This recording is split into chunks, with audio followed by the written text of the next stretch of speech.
नमस्कार, नवभारत टाइम्स में आपका स्वागत है। तो आज चर्चा करते हैं 2024 के लोकसभा चुनाव में मोदी के खिलाफ विपक्ष के घेरेबंदी की। आखिर वो किस हालत में है, और इसमें चर्चा आज अखिलेश यादव की रणनीति की, जिसमें कई नई चीजें निकल के आ रही है। उन्होंने अभी कोलकाता में गहरा मंथन किया। मंथन की शुरुआत अखिलेश ने ममता बनर्जी से मुलाकात के साथ की और राष्ट्रीय कार्यकारिणी के आखिर में ममता के मन की बात की। यही नहीं, अखिलेश में अचानक अपने पिता मुलायम सिंह यादव की छवि भी दिखाई देने लगी है।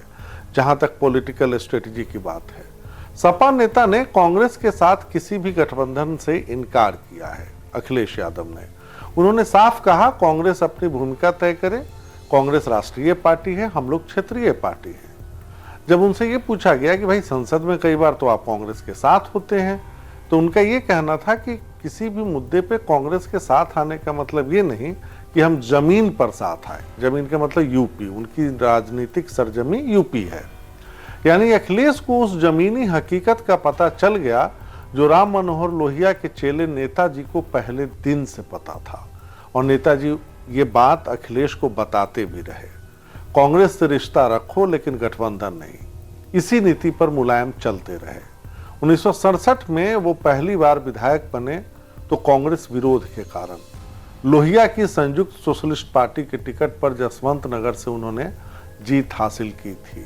67 से लेकर 22 तक जब उनका निधन हुआ, 52 साल के राजनीतिक करियर में उन्होंने कांग्रेस से दोस्ती भी रखी और दुश्मनी भी, लेकिन कभी साथ चुनाव लड़ने की इच्छा उनकी नहीं हुई। उत्तर प्रदेश में कांग्रेस से परेशान जो ओबीसी कम्युनिटी थी, उसको साधने वाले मुलायम पहले नेता थे, और यही मंत्र उन्होंने अखिलेश यादव को भी दिया था कि कैसे अपनी राजनीतिक सरजमी बनाए रखो, सपा का वजूद कायम रखो। लेकिन दुश्मनी या दुश्मन कहिए, भाजपा के भय से अखिलेश इतने भयभीत हो गए कि 2 साल के भीतर राहुल के साथ यूपी के लड़के भी कहलाए और बुआ यानी मायावती के भतीजे भी। नतीजा क्या निकला ये सबको पता है, और शायद यही बात ममता बनर्जी ने अखिलेश के कान में कही होगी जब वो अभी कल कोलकाता में थे, महामंथन कर रहे थे। ममता खुद कांग्रेस से अलग हुई तो उनका विरोध पश्चिम बंगाल में आज तक जारी है। ममता को पता है कि कांग्रेस के साथ दिल लगी का मतलब अपनी जड़ें काटना होगा। यही बात अखिलेश को भी शायद समझ में आ गई है, जैसा कि अभी शुरुआती राष्ट्रीय कार्यकारिणी की बैठक के बाद उनके बयानों से लगता है। और इतिहास भी गवाह है कि कैसे आप एक स्ट्रॉन्ग ओपोनेंट के खिलाफ लड़ सकते हैं।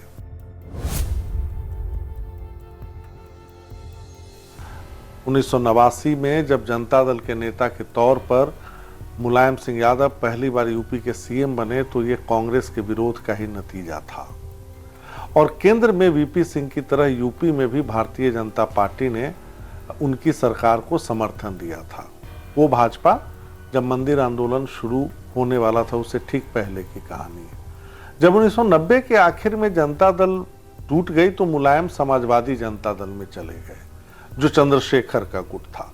उनकी सरकार तो बच गई क्योंकि कांग्रेस ने समर्थन दे दिया था, लेकिन राजीव गांधी ने चंद्रशेखर के साथ खेल कर दिया तो यूपी में भी सरकार जल्दी ही गिर गई। 1991 के चुनाव में मुलायम सिर्फ 34 सीटों पर सिमट गए क्योंकि वो समाजवादी जनता दल के सिंबल पर लड़ रहे थे। अगले साल उन्होंने तय किया कि हम अलग पार्टी बनाएंगे, और वो बनाई समाजवादी पार्टी, सपा। ऐसा नहीं है कि मुलायम सिंह यादव ने गठबंधन से परहेज किया, लेकिन समाजवादी सोच के साथ ऐसा उन्होंने किया। वैचारिक विरोधियों से चुनाव मैदान में हाथ नहीं मिलाया। हाँ, बाहर दोस्ती जारी रही। बाबरी मस्जिद ढहाए जाने के बाद जब 1993 में यूपी में चुनाव हुए तो कांशीराम और मुलायम साथ लड़े। दोनों की जोड़ी ने प्रचंड भगवा लहर को रोक दिया। किसी ने ऐसा सोचा नहीं होगा। 422 में 420 सीटों पर सपा बसपा लड़ती है और 176 सीटें उनकी झोली में जाती है। नारा था, मिले मुलायम काशीराम, हवा में उड़ गए जय श्री राम, और इस नारे ने अपना काम कर दिया। भाजपा ने अकेले 177 सीटें जीती, लेकिन मुलायम अब सेकुलर नेता थे लिहाजा भाजपा को बाहर रखने के लिए कांग्रेस को निकलकर बाहर आना पड़ा, समर्थन सरकार को देना पड़ा। 4 दिसंबर 1993 को मुलायम सीएम बन गए, लेकिन जनवरी 1995 में कांग्रेस समर्थन वापस लेती है। फिर जून में वही गेस्ट हाउस कांड होता है जिसने पूरी यूपी की राजनीति को बदल कर रख दिया। मुलायम और मायावती के बीच जो एक खाई थी वो तभी खींची उस गेस्ट हाउस कांड के बाद, लेकिन मुलायम की सरकार बर्खास्त कर दी जाती है।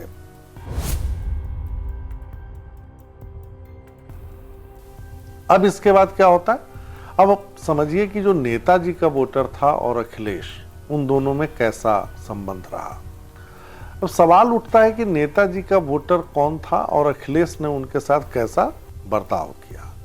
पहले तो यह समझना चाहिए, जब एनडी तिवारी यूपी से रुखसत हुए, रुखसत मतलब सत्ता से, और मुलायम आए, तो ये सिर्फ सत्ता परिवर्तन नहीं था बल्कि सामाजिक चेतना नई करवट ले रही थी। यादवों के अलावा पूरा ओबीसी और कांग्रेस से मुक्त हो रहा दलित समाज उनके साथ आया था।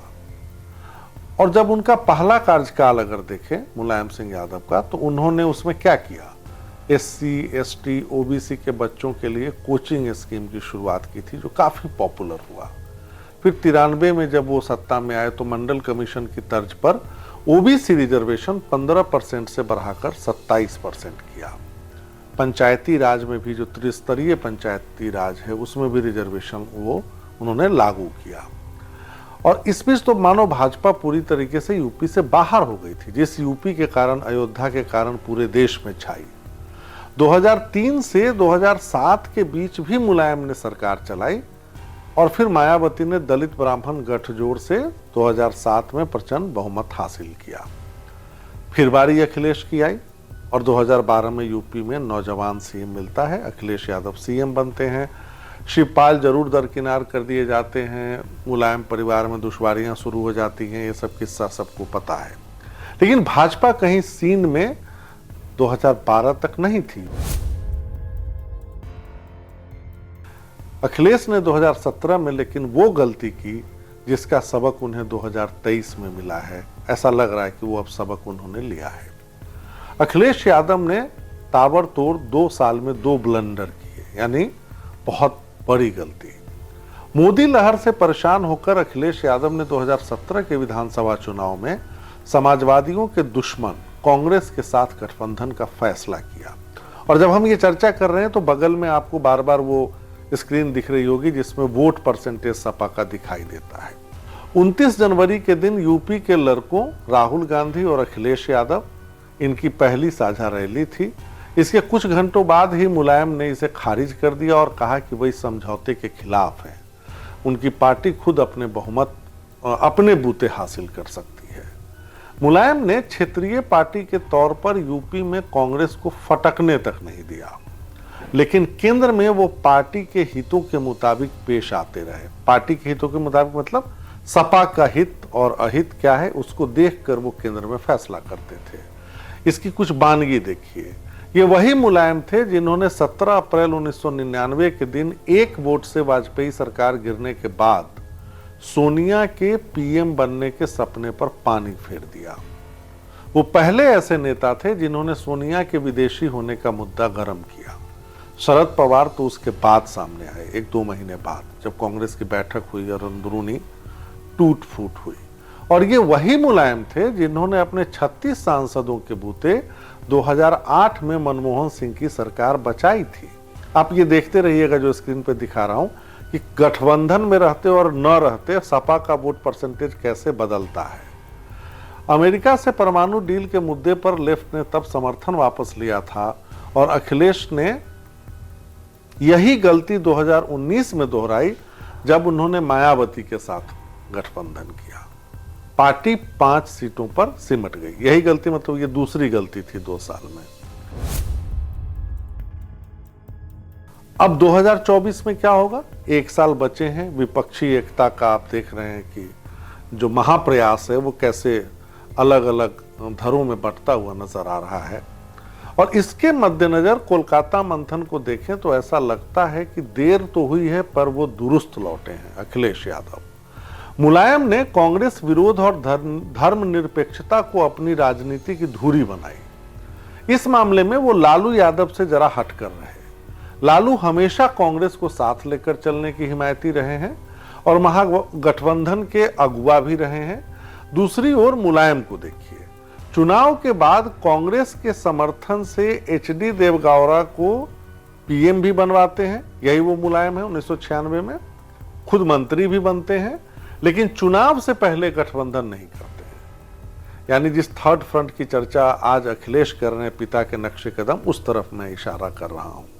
ममता बनर्जी, अखिलेश यादव और केसीआर इसी रास्ते पर हैं। अब थर्ड फ्रंट बनता है या नहीं, और बनता भी है तो रणनीति अपने अपने राज्यों में कांग्रेस के खिलाफ लड़ने की हो सकती है। और उसके बाद क्या, फिर नतीजों के बाद फ्रंट कोई भी हो, पूरे विपक्ष को मिलाकर अगर मैजिकल नंबर मिलता है 272 का, तो दिल्ली में कांग्रेस से दूरी यूं मिनटों में दूर हो सकती है। इस लिहाज से अखिलेश का यूपी प्लान रास्ते पर है। उन्होंने जातीय गणना को एक बड़ा मुद्दा बनाया है और ऐसा लग रहा है, जैसा वो बता रहे हैं, ये अगेन जो सोशल बेस है सपा का, उस तरफ लौटने का प्रयास है। और उन्होंने 34,000 करोड़ के जो निवेश के दावे योगी सरकार के हैं, उस पर लगातार हिसाब मांगने का मन बनाया है। अब ये योगी से मुकाबला कितना कर पाते हैं और मोदी के प्रहार को कितना झेल पाते हैं, ये नतीजा बताएगा। लेकिन अगर सामाजिक बुनियाद और समाजवादी पार्टी की अपनी राजनीतिक सरजमी को देखें, तो अखिलेश यादव जरूर अपने पिता के नक्शे कदम, उस पुरानी रणनीति पर लौटने की कोशिश जरूर कर रहे हैं। और जो ये आंकड़े आप देख रहे हैं स्क्रीन पर वोट शेयर का, वो साफ बताता है जब जब समाजवादी पार्टी अलग लड़ी है गठबंधन से, तब तक उसका वोट परसेंटेज बेहतर रहा है। आज के लिए इतना ही। बुधवार को फिर मिलेंगे, तब तक के लिए नमस्कार।